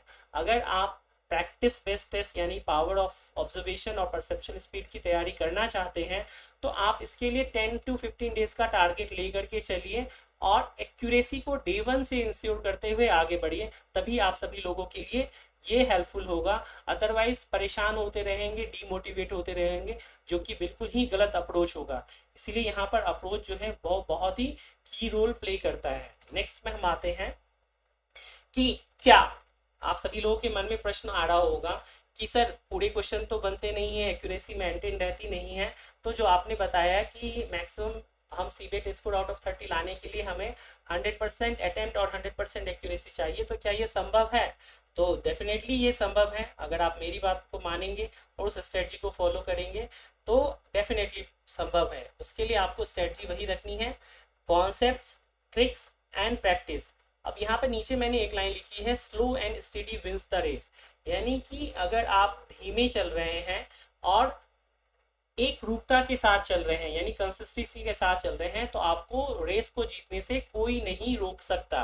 अगेन आप देखिए कॉन्सेप्ट वाले टेस्ट कौन से हैं और प्रैक्टिस वाले कौन से हैं, उसके अकॉर्डिंग जिसमें जितना टाइम लगता है तैयारी करने के लिए 10 to 15 डेज का उतना समय दीजिए, तो डेफिनेटली आप सभी लोग 100% एक्यूरेसी और 100% अटेम्प्ट कर सकते हैं। हम अपनी लाइव क्लास टेस्ट में दौरान देखते हैं कि बच्चे 96 में 96 सही कर लेते हैं with in a time limit, कोई इश्यूज उनको नहीं होते हैं। तो ये बहुत ज़रूरी चीज़ है आप सभी लोगों के लिए कि आप लोग इस चीज़ का ध्यान रखें कि हाँ ये संभव है, बस आपको क्या करना है, थोड़ा सा समय देना होगा। अब आते हैं यहाँ पर कि क्विक टिप्स, यानी कि क्या ऐसी इंपॉर्टेंट चीज़ें हैं जो आप सभी लोग, ना केवल अभी ये वीडियो अभी आप देख रहे हैं तो आप में से कई बच्चे हैं जो साइकोमेट्रिक टेस्ट के प्रिपरेशन के आरंभिक चरण में यानी इनिशियल स्टेज में होंगे, कुछ होंगे जो मिड जर्नी में होंगे, बट ये वीडियो जो अब यहाँ से आगे पार्ट स्टार्ट हो रहा है ये आपको साइकोमेट्रिक टेस्ट एग्जाम से पहले भी आप इसको दोबारा देखिएगा तो ये आपके लिए फ़ायदेमंद होगा। तो क्या चीज़ें हैं, आइए हम लोग एक बार इसको देखते हैं कि कैसे आप आउट ऑफ 30 ला सकते हैं। वो चीज़ें तो हमने बताई हैं। तो सबसे पहले कि बिलीव इन योर सेल्फ, आप अपने आप में भरोसा रखिए कि हाँ मैं कर सकता हूँ, मैं कर सकती हूँ परीक्षा में सर्वश्रेष्ठ प्रदर्शन के लिए। बट ये आपके स्मार्ट वर्क के अकॉर्डिंग होना चाहिए, यानी कि हार्ड वर्क के थ्रू आपने एक लेवल प्राप्त कर लिया, अब स्मार्ट वर्क के थ्रू आप आगे बढ़ेंगे। और कभी भी डीमोटिवेट नहीं होने की ज़रूरत है। कहीं जैसे अभी पंकज ने बताया था या मुकेश ने बताया था कि वहाँ का हमने पोर्टल लगाया, वहाँ का टेस्ट लगाया, वहाँ ऐसे दिया था, इन सब चीज़ों में मत पड़िए। आप देखिए कि हाँ आप जिस गाइडेंस या जिस मेंटोर के अंतर्गत हैं वहाँ आपको जो चीज़ें बताई गई हैं आप उसको फॉलो कर रहे हैं, that's well and good. RDSO की गाइडलाइंस के अकॉर्डिंग चीज़ें हैं तो आप अपने आप में सुधार करने की ज़रूरत है। Otherwise believe in your self, unnecessary के आप प्रैक्टिसेस में मत पड़िए, राइट। बच्चों को देखता हूँ कि वो ग्रुप में प्रैक्टिस कर रहे होते हैं, शेयर कर रहे होते हैं। पहले आप लोग अपने लेवल पे अपना एक लेवल प्राप्त कर लीजिए कि हाँ मैंने इसके 10 टेस्ट लगा लिए, अब मेरा ये लेवल है। आप कुछ डाउट लगे तो मैं पूछूँ, मैं कुछ कमेंट करूँ। लेकिन आप में से कुछ बच्चे ऐसे होते हैं जो इस चीज़ को फॉलो नहीं करते हैं। If you can dream it you can do it. तो वही चीज़ है कि अगर आप इस चीज़ का सपना देख सकते हैं तो डेफिनेटली आप अधिकतम अंक या सर्वश्रेष्ठ प्रदर्शन कर सकते हैं अपने एंड ऑफ व्यू से, अपने एंड से। तो बिलीव इन योर सेल्फ के लिए आपको क्या क्या ज़रूरी है, तो आप देखेंगे कि आपके पास एक एक्सपीरियंस फैकल्टी है अगर आप मुझसे जुड़े हुए हैं तो, जहाँ पर कि अगर आप हमारे गूगल रिव्यू पे देखेंगे तो 4.8 का रेटिंग है और सक्सेस हिस्ट्री आप में से अधिकांश बच्चे ऑलरेडी इसके साक्षात गवाह हैं। बेस्ट प्रैक्टिस आप कीजिए, easy level, moderate level, hard level वो कीजिए और टफेस्ट कंपटीशन में पार्ट लीजिए। आप कई बार क्या होते हैं बच्चे ऐसे टेस्ट सीरीज में पार्टिसिपेट करते हैं जहाँ की रियल टाइम डाटा नहीं होता, हजारों संख्या में डाटा पहले से होता है, वहाँ पे जाके वो परफॉर्म करते हैं और 30 में से वो 20 भी ले आते हैं और वहाँ पे वो सूटेबल दिखा देता है जबकि वो एक्चुअल में नहीं है। आप लाइव क्लास के अंतर्गत लाइव टेस्ट आकर के अपने लेवल के बच्चों के बीच compete कीजिए, तब तो आपको पता चलेगा कि एक्चुअल में आपका क्या लेवल है। तो ये आप लोगों के लिए बहुत ज़रूरी है कि इसके अकॉर्डिंग चीज़ों को करें। दूसरी इंपॉर्टेंट चीज़ क्या है कि कीप काम, अपने आप को हमेशा संयमित रखिए ड्यूरिंग द ब्रेक और इंस्ट्रक्शन। जब आप प्रैक्टिस के दौरान भी रहें तो उस समय आप सभी लोग भ्रामरी प्राणायाम, ब्रीदिंग एक्सरसाइज, ये सारी चीज़ें कीजिए। इससे जो आपकी वर्क इफिशियंसी है वो बहुत ज़्यादा इंक्रीज होगी। नॉर्मली क्या होता है कि कभी भी कुछ भी चेंजेस हो जाते हैं तो हम बहुत जल्दी घबरा जाते हैं। घबराने की कोई बात नहीं है, आप अपने आप को संयमित रखिए और ये एक दिन में नहीं आएगा। आप जब लाइव टेस्ट में आते हैं वहाँ आपसे गलतियाँ होती हैं, पोर्टल काम नहीं कर रहा होता है, इंटरफेस काम नहीं कर रहा होता, ये सारी चीज़ें क्या होती है आपके अंदर एंजाइटी पैदा करती हैं, राइट। तो इसी से आपकी जो कैपेसिटी बिल्डिंग होती है ना वो भी होती है कि आप कैसे अपने आप को कूल एंड काम रखते हैं। जस्ट फॉर आपने देखा होगा महेंद्र सिंह धोनी कैप्टन कूल के नाम से है, बेस्ट रिजल्ट इसीलिए देते हैं क्योंकि वो सिचुएशंस में भी वो अपने आप को कूल एंड काम रखते हैं। तो इससे क्या होगा, आपका जो बैड इफेक्ट होगा, टेंशन, नर्वसनेस, लो परफॉर्मेंस, वो सारी की सारी चीज़ें अगर आप नहीं रखेंगे तो वो चीज़ें होंगी और वो कहीं ना कहीं आपके उस पर इम्पेक्ट करेंगे। दूसरी चीज़ जो इम्पोर्टेंट है कि आप सभी लोग अटेंशन दीजिए अपने इंस्ट्रक्शंस पे। जब भी आप टेस्ट देने के लिए जाएं तो वहाँ पे टोटल नंबर ऑफ क्वेश्चंस कितने हैं, सेट कितने हैं, ये बहुत इंपॉर्टेंट है। मैं अगर आपको बताऊं, जैसे अभी हमने कल या परसों लाइव क्लास टेस्ट किया था और वहाँ हमने क्या देखा, जब मैंने आप लोगों को ऑब्जर्वेशन टेस्ट में या किसी और टेस्ट में 3 सेक्शन में क्वेश्चंस को कर दिया, 32 32 32 या 30 30 या 36 36, तो वहाँ पर बच्चों के कमेंट्स आए कि सर यहाँ पर और भी सेट थे, सेक्शंस थे, मुझे तो बाद में पता चला। एक्चुअल में यही गलतियाँ बच्चे भी करते हैं। तो आप जब भी इंस्ट्रक्शंस को पढ़ें तो केयरफुली पढ़ें। ये मत पढ़िए कि हम तो पहले तैयारी करके आए हैं फला फला प्लेटफॉर्म से, तो हमें इंस्ट्रक्शंस पढ़ने की नीड नहीं है। ये हैबिट अपने अंदर डेवलप कीजिए कि सारे इंस्ट्रक्शंस को प्रॉपरली फॉलो करें। आपको हर टेस्ट के पहले 5 मिनट का इंस्ट्रक्शन दिया जाता है, उसको प्रॉपरली पढ़ें। उसके साथ एग्जाम्पल क्वेश्चन एंड आंसर भी दिए रहते हैं, उसको भी देखिए। अगर वो चीज़ें मैच करें आपको कि हाँ जो आप अभी तक तैयारी करते आए हैं उसी के अकॉर्डिंग है, तो आपके लिए चीज़ें क्या हो जाएंगी, आसान हो जाएंगी। अगर नहीं होगी तो वो आपके लिए क्या हो जाएगी, चैलेंजेस हो जाएंगे कि हाँ मुझे अब इसके अकॉर्डिंग करना है। तो नंबर ऑफ क्वेश्चंस क्या है सेट से, उसको आप देखिए। उसके अलावा टाइम भी जो है, अब नॉर्मली बच्चों के क्वेश्चंस क्या होते हैं, क्वेश्चन ये होते हैं कि सर इस टेस्ट में कितने क्वेश्चन होंगे, कितने टाइम होंगे। अगेन मैं आप सभी लोगों को बार बार यही कहता हूँ कि आरडीएसओ अपने इंस्ट्रक्शंस में क्लियरली मेंशन करता है कि टोटल नंबर ऑफ क्वेश्चंस और टाइम रियल एग्जाम में डिफर, चेंज होंगे, चेंज हो सकते हैं और होते भी हैं हर बार। तो आप सभी स्टूडेंट इसके लिए प्रिपेयर रहिए। आपको बस ये पता होना चाहिए कि जो टेस्ट है उसे मुझे देने आता है या नहीं आता है, आप उसको दीजिए, आराम से दीजिए। नंबर ऑफ क्वेश्चन और टाइम में कुछ भी चेंजेस होगा तो वो सभी के लिए होगा, इट्स फॉर ऑल। तो इसमें आप अभी से गिरहा बांध करके मत रखिए। एक गांठ अपने दिमाग में बांध लेंगे ना तो वो आपकी ग्रोथ में रोक लगा करके रखेगा या परेशान करते रहेगा कि अच्छा उस प्लेटफॉर्म पे ऐसे पढ़ाया जा रहा है, इस प्लेटफॉर्म पे ऐसे पढ़ाया जा रहा है, और इवन आपको अपने मेंटोर पे ही ना एक क्वेश्चन मार्क लगा के बैठ जाएंगे। शंका जो होती है ना वो जड़ मूल से चीज़ों को ख़त्म कर देती है। Again number of questions, sets और टाइम, इस पे आप रिले मत कीजिए। आपको जहाँ जैसा टेस्ट मिले उसके अकॉर्डिंग दीजिए। घबराइए मत कि कहीं ज़्यादा है कहीं कम है, अकॉर्डिंगली चीज़ों को कीजिए तो आपके लिए चीज़ें आसान रहेगी। तो आई थिंक ये भी चीज़ें आप लोगों के कई सारे डाउट्स को सॉल्व करेंगे। नेक्स्ट हम आते हैं जो साइकोमेट्री टेस्ट को पार करने का सबसे बड़ा हथियार है according to the Raj sir. आप में से कई स्टूडेंट्स ने इसका आंसर भी ऑलरेडी दे दिया था। तो मैंने बताया था कि 43-44 पेज की स्लाइड्स है, उसमें से 2 पेजेस इसी पे हैं। परीक्षा में अगर आपको सर्वश्रेष्ठ प्रदर्शन करना है तो जो मेरी थ्योरी है ट्रिपल ए थ्योरी, इसका आपको अक्षरशः पालन करना पड़ेगा। क्या है वो, A for accuracy, A for attempt and A for approach. Accuracy आपकी 100% होनी चाहिए। आप वहाँ देखिएगा, जब हमने पिछले स्लाइड में आपको अधिकतम अंक के लिए बताया था तो हमने अटेम्प्ट 100% रखा था, बट यहाँ हमने एक्यूरेसी 100% रखा है। जस्ट बिकॉज कि आप हमारे स्टूडेंट्स अगर बनेंगे या हमारी बातों को फॉलोएंगे करेंगे तो आपको मैंने डे 1 से बताया है कि आप अटेम्प्ट के लिए कभी भी मत जाइए, आप जाइए एक्यूरेसी के लिए डे 1 से। 20 क्वेश्चन में 10 क्वेश्चन बन रहे हैं, बट 10 के 10 आपके सही बनने चाहिए, गलत नहीं होने चाहिए, बिकॉज आपके हैबिट का पार्ट होना चाहिए एक्यूरेसी, राइट। अटेम्प्ट जो है वो डे बाय डे ग्रोथ जैसे चलते जाएंगे, 7 दिन 10 दिन 15 दिन, तो आप 100% करेंगे। 1 महीने की लगातार प्रैक्टिस के बाद 100% एक्यूरेसी, 100% अटेम्प्ट से कोई नहीं रोक सकता। तो आपका T score out of 30 25 plus जाएगा और उसे भी कोई नहीं रोक सकता। तो पहली चीज़ तो एक्यूरेसी 100% होनी चाहिए। अटेम्प्ट आप मैक्सिमम कीजिए और वो ग्रोथ के अकॉर्डिंग होगा। और अप्रोच आपका क्या होना चाहिए, वो सेलेक्टिव होना चाहिए। सेलेक्टिव का मतलब क्या हो गया आपका, कि आपको स्मार्टर बनना है। Don't waste time on hard level of question. यानी आप किसी भी ऐसे क्वेश्चन में फंस गए हैं, जैसे कि सपोज मैं बात करूं आपके लिए ट्रैक मेमोरी की ही। ट्रैक मेमोरी में आप टेस्ट दे रहे हैं और आपको पार्टिकुलर टेस्ट के जो क्वेश्चन है वो मिल ही नहीं रहा, तो आप टाइम वेस्ट मत कीजिए, बाकी के रिमेनिंग क्वेश्चंस को करिए।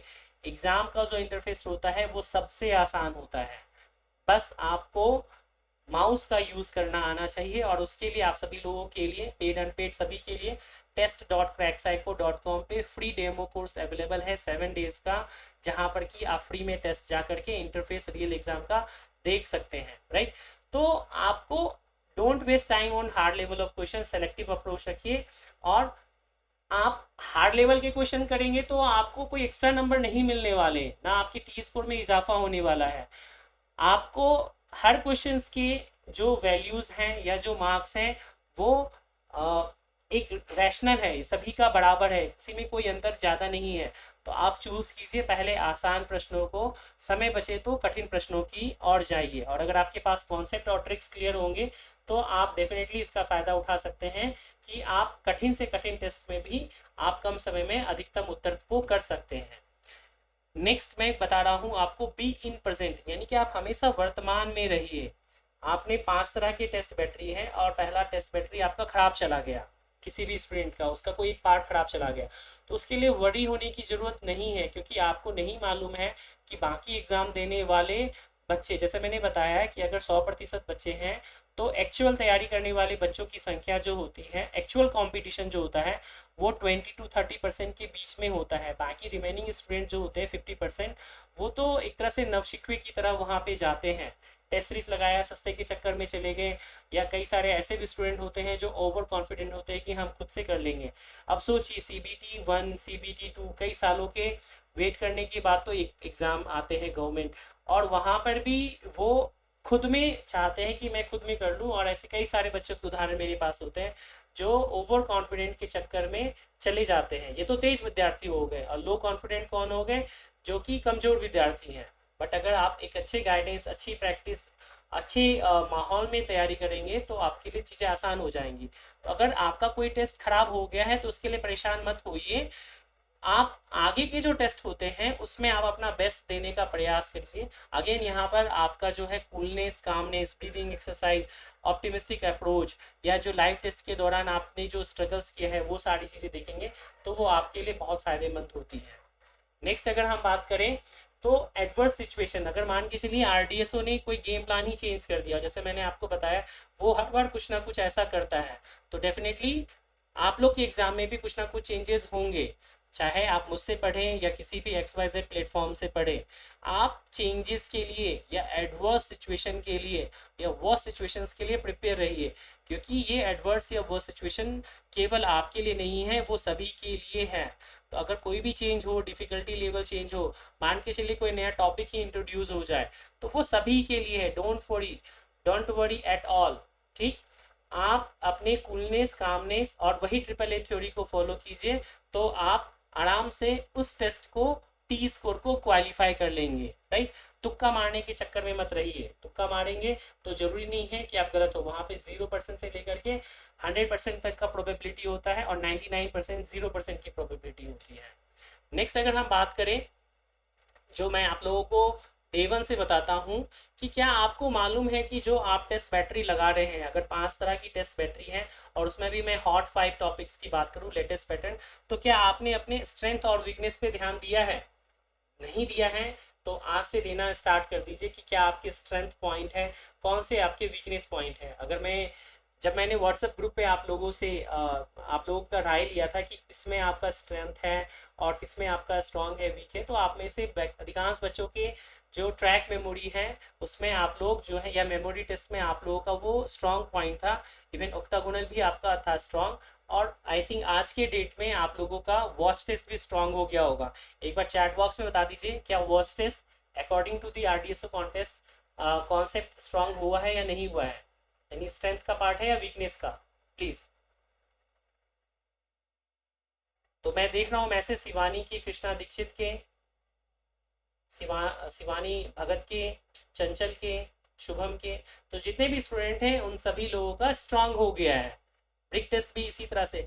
तो आप ये देखिए कि स्ट्रेंथ वाला है। तो अगेन मैं आपको बताऊं, कॉन्सेप्ट वाले जितने भी टॉपिक्स हैं, सपोज मेमोरी टेस्ट हो जाए, फॉलोइंग डायरेक्शन टेस्ट हो जाए, या फिर आपका डेप्थ परसेप्शन हो जाए, ये आपके कॉन्सेप्ट वाले पार्ट हो गए। इस पर आपने एक बार मेहनत कर ली और आपने हमारे टेस्ट सीरीज को RDSO के बेस पे है वो कर ली, तो ये आपका हो गया। अब आपको इससे कोई नहीं छीन सकता, बस आपको बस एक लेवल मेंटेन करने की ज़रूरत है। आप इससे मतलब टच में रहिए। बट बाकी जो आपके पार्ट हैं, जो मैं बात करूं आपके प्रैक्टिस बेस्ड, जिसमें कि test of power of observation या परसेप्शुअल स्पीड टेस्ट की बात करें, जो वो 7 टॉपिक हैं, या अगर हम हॉट टॉपिक में 2 की बात करें, तो आप चाहे कितने ही धुरंधर प्लेयर क्यों ना हो, अगर आपने 5 दिन की प्रैक्टिस छोड़ दी तो आपका जो परफॉर्मेंस होगा वो वीक हो जाएगा, एटलीस्ट 20 to 30% का डिक्लाइन आ जाएगा। राइट, तो आप हमेशा जो प्रैक्टिस वाला पार्ट है उसकी कंटिन्यू प्रैक्टिस करते रहिए और एग्ज़ाम से 10 डेज पहले तो डेफिनेटली करते रहिए। तो आप अपने स्ट्रॉन्ग एरिया को देखिए, कौन सा स्ट्रॉन्ग वाला है आपका, और वीक एरिया में देखिए कि कॉन्सेप्चुअल वीक है या आपका प्रैक्टिस के पॉइंट ऑफ व्यू से वीक है। उस पर मेहनत कीजिए और बैलेंस्ड बनाइए, राइट। और उसमें भी हॉट टॉपिक्स पे पहले ध्यान दीजिए, उसके अकॉर्डिंग देखिए। जैसे शिवानी ने मैसेज किया है कि सर प्रैक्टिस के कारण वीक है, तो उस पर आप लोग अपना वर्कआउट कीजिए। और कभी भी टेस्ट लगाएं तो ये चीज़ें मैंने नहीं लिखी है, इसीलिए मैं आपको बता रहा हूँ कि कभी भी आप टेस्ट लगा रहे होते हैं ना, तो लगातार टेस्ट मत लगाइए। बीच में आपको एग्ज़ाम वाले भी 5 से 6 मिनट का ब्रेक देते हैं, तो आप भी 5 से 10 मिनट का ब्रेक लीजिए और फिर जा करके टेस्ट लगाइए, तो वो ज़्यादा आप सभी लोगों के लिए हेल्पफुल होगा। ठीक है, नेक्स्ट हम चलते हैं कि आपने जब अपने स्ट्रॉन्ग पॉइंट और वीक पॉइंट को देख लिया तो उसके अकॉर्डिंगली आप एक्ट कीजिए। जो वीक पार्ट है उसमें target should be T score 42 and above कीजिए। अगर मैं एग्जाम के पॉइंट ऑफ व्यू से बात करूं कि जो मिनिमम अटेम्प्ट सेफ स्कोर के लिए चाहिए वो आप एटलीस्ट अचीव कीजिए। एग्जाम के लिए बात कर रहा हूँ वर्स्ट कंडीशन। उसी तरह से जो स्ट्रॉन्ग पार्ट है उसमें आपका टारगेट यही होना चाहिए कि आप मैक्सिमम लेकर के आएँ और गेट एन एज। तो ये तो एक इन जनरल हो गया, बट अगर मान के चलिए कि कोई एक ऐसा टेस्ट है जहाँ पर आरडीएसओ के द्वारा या एग्ज़ाम के द्वारा कुछ चेंजेस लेकर आए, तो वो डेफिनेटली है कि 90% बच्चों का या 99% बच्चों का खराब जाएगा। अगर आपने उस समय अपने कूलनेस कामनेस के थ्रू और ट्रिपल ए थ्योरी को फॉलो किया तो आप वहाँ एज ले सकते हैं। तो आपका टी स्कोर जो है ना वो एक लंबी छलांग लेकर के आएगा। तो इस चीज़ को बिल्कुल ध्यान रखें। इस पॉइंट ऑफ व्यू से आपके लिए कौन से टेस्ट इंपॉर्टेंट हो जाते हैं, तो वो आपका फॉलोइंग डायरेक्शन के अंतर्गत वॉच टेस्ट हो जाता है और ब्रिक टेस्ट हो जाता है। कि अगर आपके कॉन्सेप्ट क्लियर हैं तो आप इसमें डेफिनेटली एज ले सकते हैं, क्योंकि आपको मालूम है कि बहुत सारे जो है मिसकॉन्सेप्शन जो है वो बच्चों को हैं इसको लेकर के। अब हम आते हैं, इसको आप सभी लोग, मैं चाहूँगा कि आप लोग नोट डाउन कर लीजिए, जितने भी स्टूडेंट हैं आप लोग इसको नोट डाउन कर लीजिए। ये मैं आपको बता रहा हूँ कि बेस्ट प्रैक्टिस स्ट्रेटजी क्या होनी चाहिए। Paid student unpaid student doesn't matter, आप सभी लोगों के लिए बेस्ट प्रैक्टिस स्ट्रेटजी ये होनी चाहिए कि जब भी आप टेस्ट दे रहे होते हैं तो टॉपिक वाइज टेस्ट से आप अपना प्रैक्टिस स्टार्ट कीजिए। अगर आप हमारे टेस्ट पोर्टल पे आएंगे तो वहाँ हमने 2 तरह के टेस्ट दिए हुए हैं test.crackpsycho.com पे। एक दिया है प्रैक्टिस टेस्ट और दूसरा दिया है एग्जाम टेस्ट। प्रैक्टिस टेस्ट में नंबर ऑफ क्वेश्चंस कम होंगे और समय अकॉर्डिंगली थोड़े ज़्यादा मिलेंगे ताकि आप ज़्यादा से ज़्यादा क्वेश्चंस को अटेम्प्ट कर पाएँ। बट जैसे ही आप एग्जाम टेस्ट के अंतर्गत जाएंगे तो वहाँ पर आपको जो लेटेस्ट पैटर्न में एग्जाम में दिए गए हैं उसके अकॉर्डिंग आपको क्वेश्चंस मिलेंगे। उसके अलावा हम आपको वीवीआई मॉक्स भी लेंगे एग्जाम से 10 डेज पहले, जहाँ पर आरडीएसओ की तरह राज सर आपको नंबर ऑफ क्वेश्चंस, टाइम, या हो सकता है कोई नई तरह के टेस्ट भी आप लोगों के सामने इंट्रोड्यूस करें। तो आप जब भी प्रैक्टिस कर रहे हैं तो आप पहले टॉपिक वाइज हर एक टेस्ट बैटरी में आप एक स्टैंडर्ड लेवल प्राप्त कर लीजिए, तब जाकर के फुल मॉक के लिए लगाइए। अदरवाइज वो टोटली आपका टाइम वेस्ट होगा। सेकेंड नंबर पे है कि जब भी आप टेस्ट लगाएं तो डिफरेंट डिफिकल्टी लेवल का लगाइए, इजी लेवल, मॉडरेट लेवल और हार्ड लेवल। और वो भी क्वेश्चन कैसे होने चाहिए, based on the RDSO pattern ऑर्निंग। आप देखते हैं कि ब्रिक टेस्ट हो, इवन आप देखें क्यूब टेस्ट हो, इवन वॉच टेस्ट में देखें कि ऐसे ऐसे टेस्ट सीरीज भरे पड़े हैं जहां पर कि मैंने आपको बताया 13 तरह के वॉच टेस्ट दिए हुए हैं। कोई ज़रूरत नहीं है वैसे क्वेश्चंस को करने का। आरडीएसओ ने जैसे सैम्पल क्वेश्चंस दिए हुए हैं जहां पर कि क्लैरिटी है इंस्ट्रक्शंस में, सारी चीज़ों में, वैसे क्वेश्चंस को लगाइए और वहां पर भी इजी, मॉडरेट और हार्ड लेवल को आप करने की कोशिश कीजिए। जब आप कंफर्टेबल फील हो जाएं पहले और दूसरे को दे करके, तब आप फुल लेंथ टेस्ट मॉक को लगाने का आप प्रयास कीजिए और वो आपको लगाने की कोशिश होनी चाहिए। और वो भी टेस्ट आप जब दे रहे हो ना तो आप कैजुअल अप्रोच में मत रखिए, आप सीरियस होकर के कि हाँ ये आपका एग्जाम का टेस्ट है तब आप दीजिए, तभी आपका एक्चुअल जो आउटपुट है ना वो बाहर आएगा। अदरवाइज जब आप कैजुअल के थ्रू जाएंगे कि किसी से बातें भी कर रहे हैं, टेस्ट भी दे रहे हैं, तो वो एक्चुअल परफॉर्मेंस आपका बाहर नहीं आएगा। नेक्स्ट 4 नंबर पे हम बात करें कि give more live class test in the competitive environment. जैसे मैंने बताया कि कई बच्चे होते हैं जिन्होंने केवल टेस्ट सीरीज लगाया और उनके पास कोई एक ऐसा प्लेटफॉर्म नहीं है या ऐसा कोई कॉम्पिटिटिव इन्वायरमेंट नहीं है जहाँ पर कि अच्छे बच्चे या हर तरह के बच्चे आए और वो एक ही टाइम में टेस्ट दें और रियल टाइम का टी स्कोर जनरेट हो। अगेन मैं बोलूँ, जब आप कोई भी टेस्ट सीरीज लगा रहे होते हैं तो वहाँ पर जो बैकलॉग में एंट्री हैं डाटास की, उसके आधार पे टी स्कोर बन रहा है, जो कि कहीं से भी आपके लिए ऑथेंटिक नहीं है। तो आपको क्या ज़रूरी है, रियल टाइम में आप टेस्ट दीजिए और रियल टाइम के टी स्कोर को रिलाई कीजिए और उसके अकॉर्डिंग अपने परफॉर्मेंस को ऊपर नीचे देखिए। जैसे आप हमारी लाइव क्लास में हैं तो हम लाइव क्लास के अंतर्गत टेस्ट लेते हैं और रियल टाइम टी स्कोर आपको देते हैं।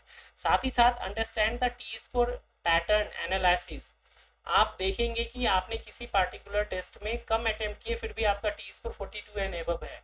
वहीं आप एक ऐसे टेस्ट में जहां आपने बहुत अटेम्प्ट कर लिए 90%, उसके बावजूद भी आप नॉट सुटेबल कैटेगरी में हैं। रीज़न अगेन, बाकी बच्चों ने उस टेस्ट में आपसे बेहतर किया है, औसत से बेहतर किया है, तभी वो रीज़न है। इसलिए टी स्कोर के एनालिसिस को समझिए। कंफर्ट जोन में आप कभी भी मत रहिए कि किस प्रकार है नहीं है, तो वो चीज़ें आप लोगों के लिए बहुत की रोल प्ले करेगी। जब भी मैं आप लोगों को टी स्कोर का लिंक शेयर करता हूँ, पीडीएफ फाइल शेयर करता हूँ, तो आप उसको एक बार एनालिसिस कीजिए कि उसके कितने नंबर हैं, उसके मेरे कितने नंबर हैं, कितना एवरेज स्कोर किया है।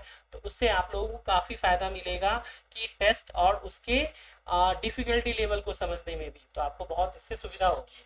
नेक्स्ट हम बात करते हैं कि जो सिलेबस है वो मैंने आप लोगों को बताया हुआ है ऑलरेडी कि ये है आरडीएसओ के according. Memory test, following direction, depth perception, test of power observation, perception speed. एक नज़र मैं आप लोगों को ब्रीफ में बताता हूँ कि टेस्ट क्या है, सिलेबस क्या है।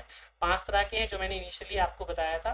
मेमोरी में track memory, figure digit memory, house memory, figure digit memory, figure figure memory और फिगर पोजीशन मेमोरी, ये 5 तरह के टेस्ट होते हैं। अभी तक जितने भी ऑनलाइन एग्जाम हुए हैं, चाहे वो मैट्रिक का हो या कोई सा भी हो, वहाँ पे ट्रैक मेमोरी आए हैं और कहीं पर भी आया है तो फिगर डिजिट मेमोरी आया है। उसके अलावा house memory, figure digit memory, figure figure memory नहीं आया है। इसका कतई मतलब नहीं है कि आप इसके बारे में अभ्यास ना करें, अभ्यास जरूर करें।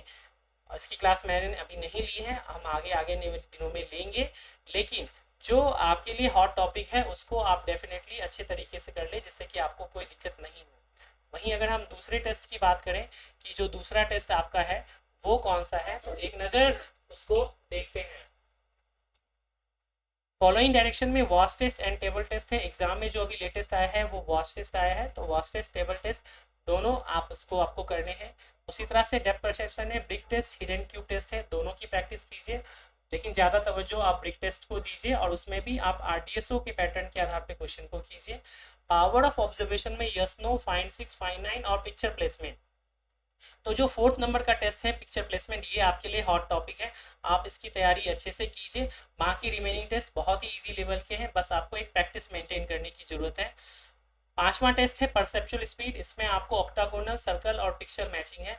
तो पहले जो 2 टेस्ट है वो बहुत ही आसान है, पिक्चर मैचिंग वाले थोड़े डिफिकल्ट हैं। अभी जो लेटेस्ट आया है वो ऑक्टागोनल है। तो ये सारी चीज़ें हैं और ये आपका total number of question set time उसके अकॉर्डिंग आपको दिए हुए हैं, जो आप लोग इसको देखेंगे और आपको बाकी चीज़ें शेयर भी की गई हैं। और ये मैंने आप लोग को इंट्रोडक्शन क्लास में भी बताया था कि जो मोहम्मद सलीम आज़ाद जो है हमारे स्टूडेंट 7 मई का एग्ज़ाम हुआ था उसके अकॉर्डिंग उन्होंने दिया था और उसी के आधार पे हमने आपको सारी की सारी चीज़ें दी हैं।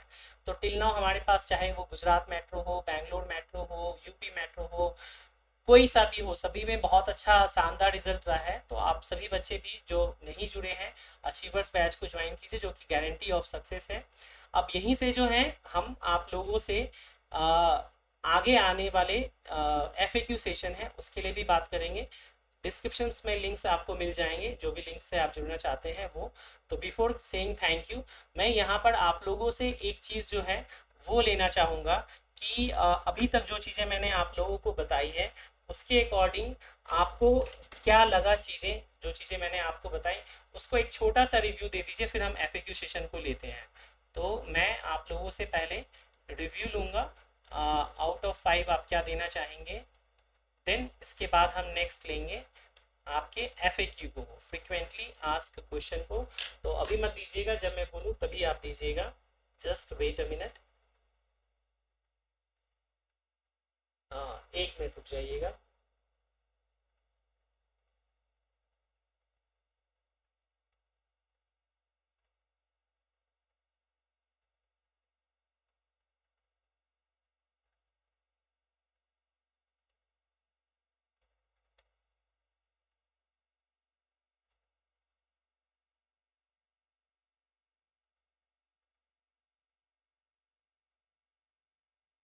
जी, तो रिव्यू आप लोगों के आने स्टार्ट हो गए हैं, थैंक यू वेरी मच। तो आपके रिव्यू सेशन के बाद जो है हम आप लोगों के एफएक्यू सेशन को लेंगे।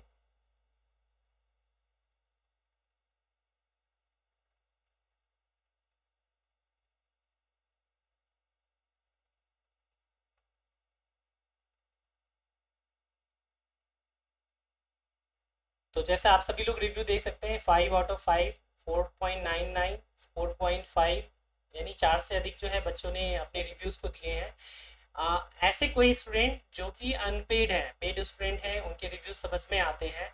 ऐसे स्टूडेंट जो कि हमारे कोर्स में इनरोल नहीं है, वो एक बार हैंड रेज कीजिए और बताइए अपना रियल एक्सपीरियंस उनको कैसा लगा।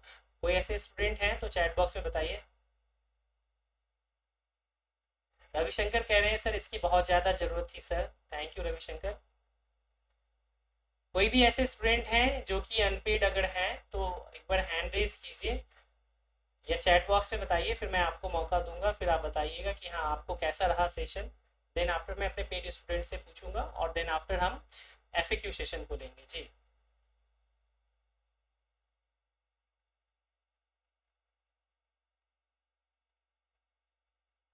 चलिए, तो एक मयंक कुशवाहा का एक क्वेश्चन है जो एफएक्यू के अंतर्गत है। वो पूछ रहे हैं कि क्या सर 30 में 30 लाया जा सकता है सर? तो 30 में 30 ला पाना ये बहुत ही rarest of the rare case है। मुझे नहीं लगता कि कोई ला सकता 30 आउट ऑफ 30। मैक्सिमम कोई भी स्टूडेंट जो है अभी तक मेरी जानकारी में 25.71 समथिंग मार्क्स लेकर के आए हैं।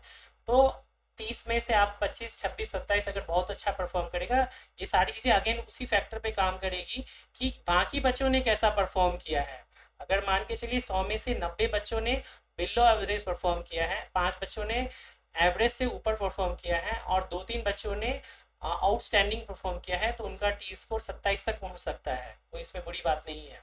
राइट, तो अगेन कई सारे फैक्टर पे काम करता है, उसके अकॉर्डिंग चीज़ें होती हैं।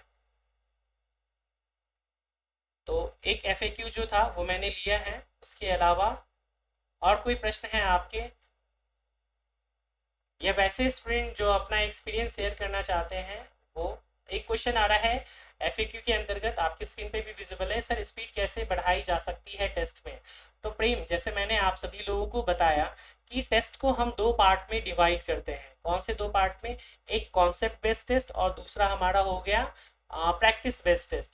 तो जो प्रैक्टिस बेस्ड टेस्ट है उसमें आपको अगर स्पीड चाहिए तो जो मैं आपको थोड़े से ट्रिक्स एंड टिप्स बताता हूँ उसको अप्लाई कीजिए और उसके बाद आप प्रैक्टिस कीजिए।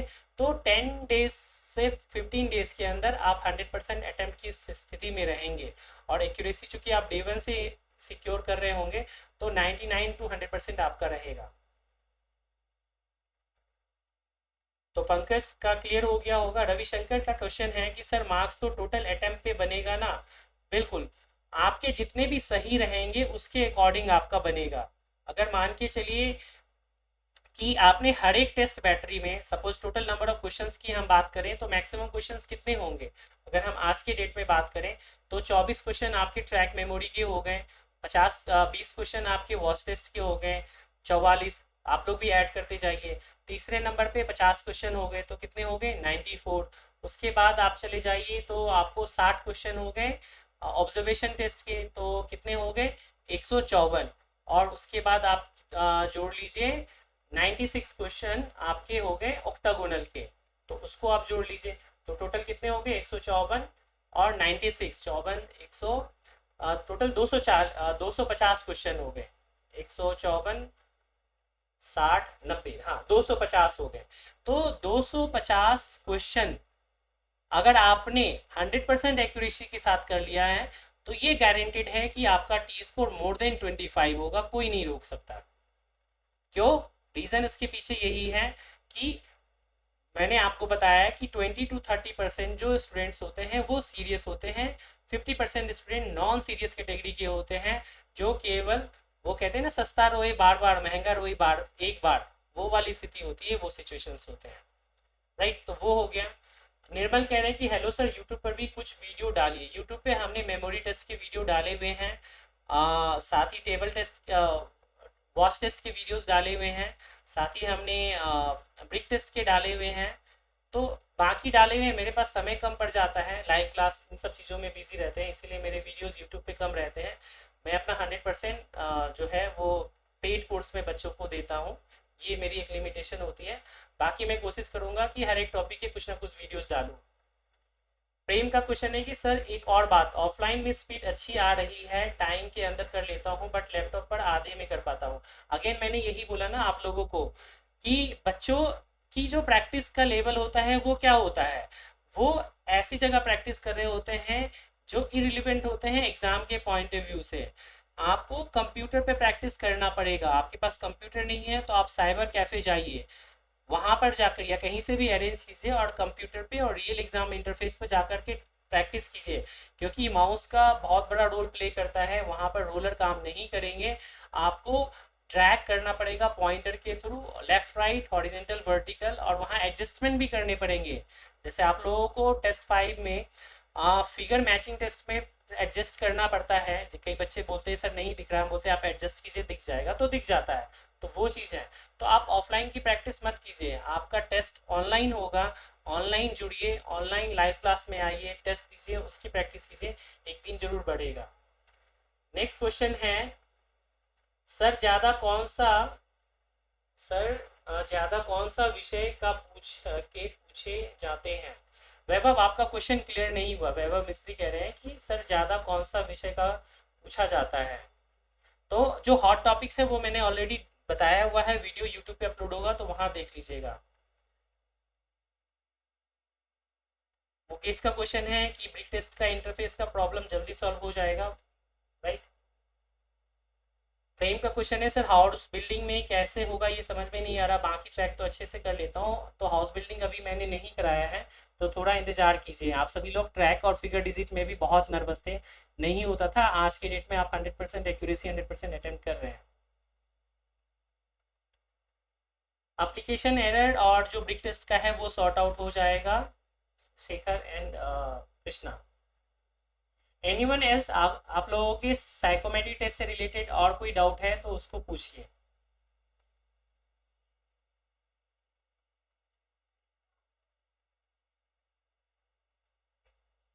अगर कोई डाउट है तो पूछिए, पेड अनपेड कोई भी स्टूडेंट।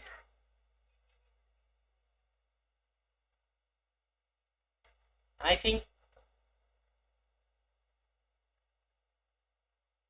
ब्लॉक टेस्ट का सेक्शन नहीं अपलोड हुआ है सर। कौन से ब्लॉक टेस्ट की आप बात कर रहे हैं, मैं क्लियर नहीं हो पाया शेखर।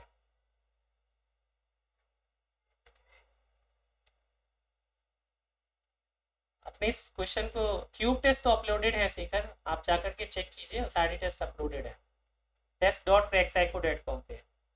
मंडे को चंचल टेबल टेस्ट करवाएंगे, तो उसके कौन से वीडियोस एडवांस स्टडी से जरूर जाकर के सभी स्टूडेंट्स देख लीजिए, डेफिनेटली होगा। नीरज लेट ज्वाइन किए हैं, कोई बात नहीं नीरज, आप वीडियोस यूट्यूब पे अपलोड होगी तो वहां से देख लीजिएगा। वैभव का क्वेश्चन पूछ रहा है कि सर पेपर कितने घंटे के होते हैं। तो अगेन आपको मैं बताऊं, जो स्लाइड्स मैंने आप लोगों को बताई थी, हर एक टेस्ट के 5 मिनट जोड़ लीजिए, तो आपके टोटल 5 टेस्ट है तो 25 मिनट ये हो गए। उसके अलावा आपके 4 ब्रेक टाइम हो गए 1-1 मिनट के, तो 25 + 4 29 मिनट ये हो गए। उसके अलावा 12 मिनट आप जोड़ लीजिए, फिर आप 10 मिनट जोड़ लीजिए, फिर 5 मिनट जोड़ लीजिए, फिर 6-6 मिनट जोड़ लीजिए, इस तरह से आपके 71 मिनट्स बनेंगे।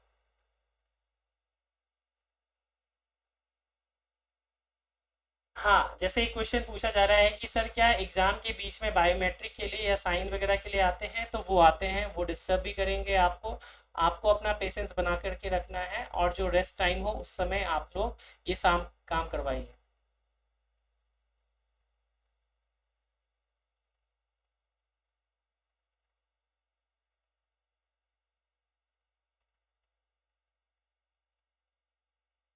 मुकेश का क्वेश्चन है कि सर पिक्चर प्लेसमेंट जो टेस्ट 5 है उसमें 45 से ज़्यादा अटेम्प्ट क्यों नहीं हो पा रहे हैं, एक्यूरेसी की वजह से ज़्यादा अटेम्प्ट नहीं कर पा रहे हैं। सर प्लीज़ कुछ बताइए। तो मुकेश देखिए, पिक्चर प्लेसमेंट में जो क्वेश्चंस आपको मिल रहे हैं water mark with crack psycho institute, वो हार्ड लेवल के क्वेश्चन हैं। अगर आप हमारे उसी को टेस्ट 1 टेस्ट 2 लगाएंगे तो आप 80% एंड एबव आंसर कर पा रहे होंगे, बट बाकी हार्ड लेवल के क्वेश्चंस हैं, इसीलिए आपके अटेम्प्ट कम हो रहे हैं। वहाँ पर सेलेक्टिव अप्रोच रखिए, आपके आराम से हो जाएंगे।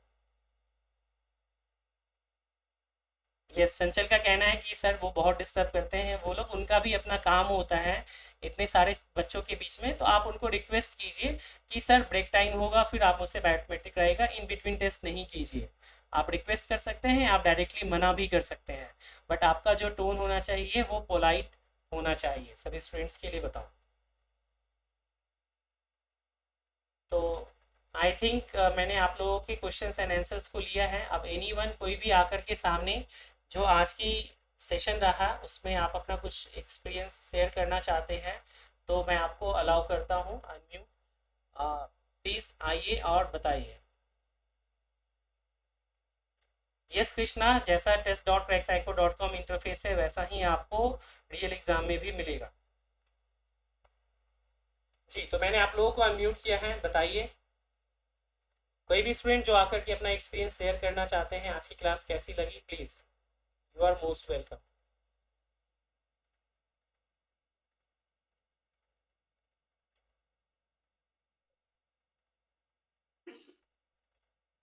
जी, कोई है? कृष्णा जी बोलिए। यस कृष्णा, आज का थ्रू आउट सेशन कैसा रहा आपको? सर अच्छा रहा है सर। अ, सारे डाउट्स क्लियर हुए या अभी भी कुछ रह गया वहाँ की? नहीं सर, क्लियर है डाउट सर। वही सर, प्रैक्टिस, बस थोड़ी प्रैक्टिस और करनी सर। हाउस हाउस टेस्ट वाले की, और तो सब सही अच्छे चल रहे हैं सर मेरे तो। चलिए ठीक है, वेरी गुड। मुकेश आप बताइए, आपका कैसा एक्सपीरियंस रहा आज की क्लास का? सर वो तो सर बेस्ट ही था। मतलब मैं सिर्फ परेशान हूँ सर। जैसे एस्नो टेस्ट में आपके जो टेस्ट है ना सर, वो आप क्या करते हैं कि लास्ट वाले जो डिजिट रहते हैं उसको चेंज कर देंगे या फिर स्टार्टिंग से कुछ चेंज करेंगे। मैं चाहता हूँ सर आप बीच में भी कुछ चेंज करिए। बीच में भी यस नो में चेंजेस मिलेंगे, आपने पूरे टेस्ट नहीं लगाए हैं। उसमें ना सर इजी मैंने लेवल, मॉडरेट लेवल स्टार्टिंग, और हार्ड लेवल 3 है। सर उसमें ऐसा कुछ लिखा तो नहीं है जी, हार्ड हाँ, उसमें करके। नहीं लिखा होगा, बट मैं आपको बता रहा हूँ कि मैंने बनाए हैं ना क्वेश्चंस, तो मुझे पता है इजी, हार्ड और वो मिलेंगे आपको। तो उसको आप देखिएगा, बाकी मैं अपने एंड से भी जो और हो सकता है बेटर वो करूँगा। जी सर, ऑब्जर्वेशन वाले में सर मैं थोड़ा मतलब हो हाँ, नहीं पा रहा है सर मुझसे देखिए फोर्टी पंकज का फाइव मैसेज आ रहा है आपने। चैट में। यस सर, टेस्ट के बीच में चेंज है बहुत सारे में। तो अगेन मैं बोलूँ कि आपने अभी शुरुआती केवल लगाए होंगे, पूरे नहीं लगाए हैं। Okay sir. ठीक है। Sir anyone else? ऑब्जर्वेशन वाले में बता दीजिए सर। किसमें? ऑब्जर्वेशन वाले में जिसमें मेरे सर 45 ही जा रहे हैं बस। ऑब्जर्वेशन कौन से वाले में? ऑब्जर्वेशन में 4 टाइप है। Sir battery number sir 4, sir battery number 4 picture picture placement वाले में। प्लेसमेंट। हाँ, पिक्चर प्लेसमेंट में 60 आउट ऑफ 60 भी जा रहे हैं बच्चों के। आपके कम जा रहे हैं, और आप मेरे कुछ तक। हाँ, मेरे अभी 4 से 5 दिन पहले मेरा हो जाता था, पता नहीं सर फिर बीच में वही होने लगा। तो आपने मैं प्रैक्टिस छोड़ दी है? नो सर, मैं कंटिन्यू रख रहा हूँ, उसको तो डेली देता हूँ मैं। ट्रैक से लेकर के जितने भी हैं टाइम भी बना रखा है कैसे कैसे देना है जी। मुझको। मैं एक लाइब्रेरी काम, जाता हूँ तो हाँ, बस। तो एक काम कीजिए आप मुकेश, कि थोड़ा सा कूल एंड काम होकर के कीजिए, और जो तरीका मैंने आपको बताया है ना कि आप जो सेट मतलब पार्ट ए पार्ट बी है ना, लेफ्ट और राइट वाला, तो उसके अकॉर्डिंग वहाँ पर 1 2 3 4 5 उसके थ्रू कीजिए तो आपको बेहतर होगा। और बाकी भ्रामरी प्राणायाम कीजिए, उससे आपका कंसंट्रेशन बढ़ेगा। देखिए चंचल मैसेज कर रही है कि भ्रामरी प्राणायाम करो। सर वो डेली करता हूँ सर, मॉर्निंग में तो कभी स्किप नहीं हुआ। हाँ, तो मॉर्निंग इवनिंग दोनों कीजिए, और थोड़ा सा ना लोड आप लोग मत लीजिए। मैं देखता हूँ कि कई बार बच्चे ना अननेसेसरी बर्डन लिए रहते हैं, बहन की शादी, माँ की इलाज का खर्चा, वो पुरानी मूवीज वाली कहानियाँ, राइट? ऐसे सर बर्डन मत लीजिए, क्योंकि आपका वो टेस्ट खराब जाए अच्छा जाए कोई फर्क नहीं पड़ने वाला। सर ऐसा तो कुछ नहीं है सर, घर में सब नहीं, मैं आपके लिए नहीं बढ़िया चल स्पेसिफिक रहा बोल है। रहा हूँ, कई सारे बच्चे होते हैं ना जिनका लास्ट अटेम्प्ट होगा।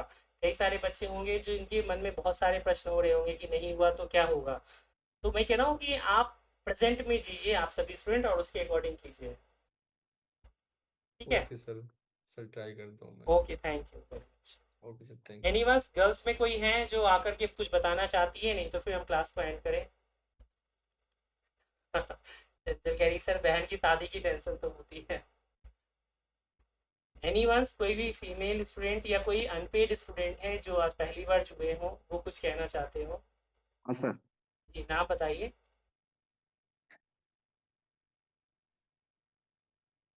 गोविंद, आप कुछ कहना चाह रहे हैं?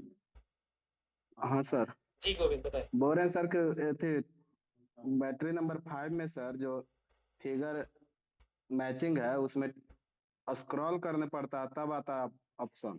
एग्जाम में भी ऐसे ही है ना, कहते हैं संघर्षपूर्ण इंटरफेस मिलेंगे।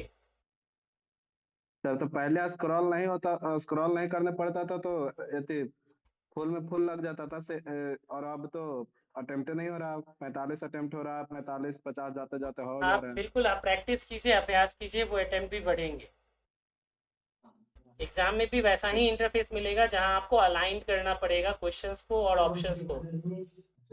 एग्जाम में भी ऐसा ही रहेगा सर? यस यस, एग्जाम में भी आपको अलाइन करना पड़ेगा। Okay sir. ठीक है, चलिए, तो थैंक यू वेरी मच आप सभी लोगों को बहुत ही इंपॉर्टेंट सेशन को अटेंड करने के लिए। जब वीडियो अपलोड हो जाए तो प्लीज़ एक बार आप सभी लोग इसको लाइक भी कीजिएगा और कमेंट्स भी अपने वैल्यूबल दीजिएगा। Thank you Ravishankar, thank you Chanchal, thank you Pankaj, thank you everyone. ठीक है, चलिए, तो अब सेशन एंड करते हैं, मिलेंगे कल हम लोग टेबल टेस्ट के।